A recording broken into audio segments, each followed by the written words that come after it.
everyone, we are now going to look at our first scatter plot, and this is a set of data points that are graphed, and the horizontal function represents height in meters, and the vertical axis represents weight in kilograms. You could also say mass in kilograms. So this is most likely referencing either some sort of living being, either a human or an animal of some sort. Notice as height gets larger or taller, the weight or mass of the living thing gets larger, which is kind of an obvious pattern of behavior. You probably notice that as people grow, they get heavier. So in this particular situation, we need to look at the data points and figure out, will this have a linear shape to it? If I were to just connect the dots, it wouldn't particularly be a line.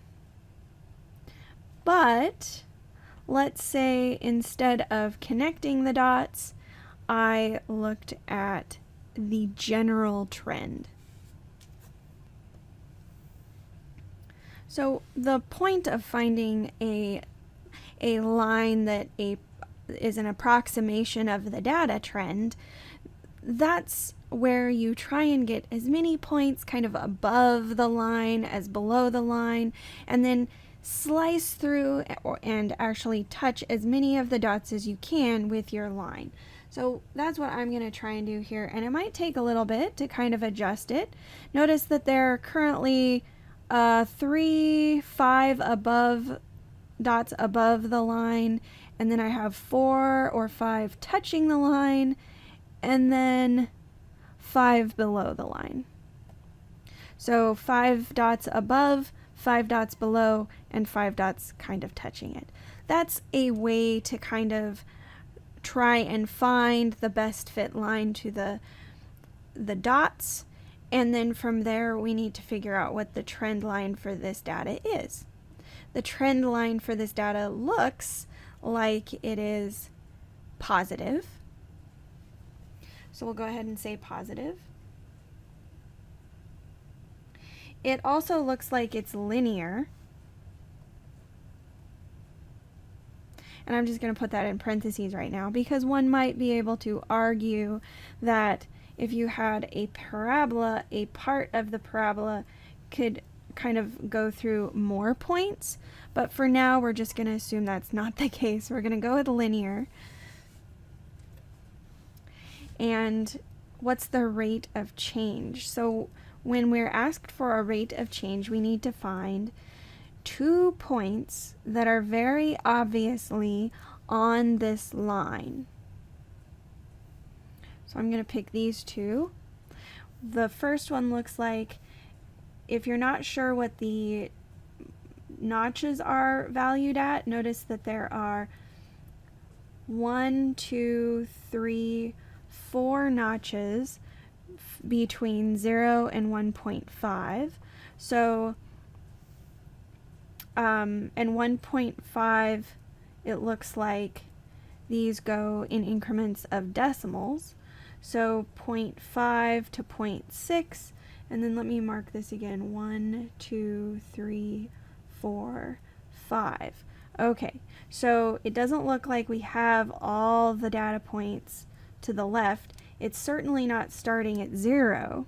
If I calculate how much distance is between each one of these notches, let's figure that out first. So between 0.5 and 0.6 is 5 notches.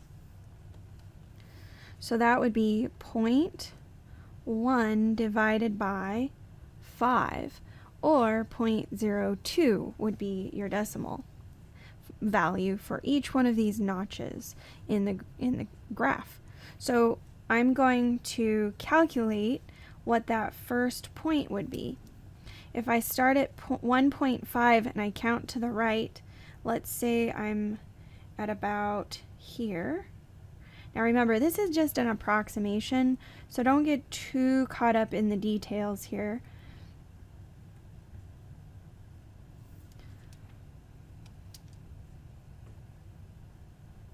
Okay, so this first point would be at 1.5246. So this is at 1.56. Okay, and that's the horizontal shift. And then the vertical shift looks like these are in increments of 5. So this looks like 56.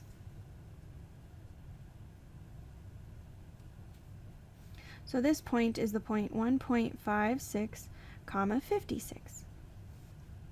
Now let's look at the other point that we picked. So we're at point 7. Now I'm going to draw a line down here as best I can. So somewhere maybe right here. So point 1.7246.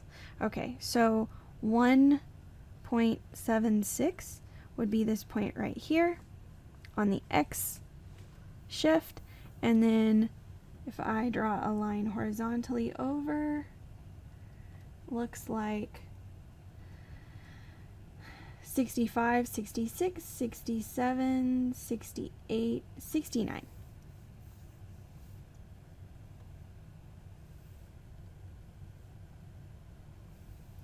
So we have 1.76, comma 69. All right, so those are my 2 points. So if I want the average rate of change, my slope m would be the second value, 69, minus 56, all over 1.76 minus 1.56. So let's go ahead and figure out what that would be. Looks like it would be 13 over 0.2. So if I calculate this further, if I put this in 13 divided by 0.2 into my calculator, I get 65. So 65 kilograms per meter. So what that's saying is for every meter that somebody grows, they gain 65 kilograms. Now the last question here is asking what function type would this be? And we already kind of mentioned that in the first part where we're asking about the trend line for this data. It's linear, it's an increasing data line or data scatter plot, and the function type is linear. So we already kind of answered this, but it is a linear function.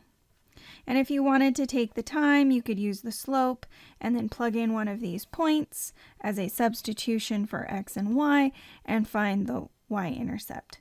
And I will warn you, it is a negative y-intercept if you want to give that a try.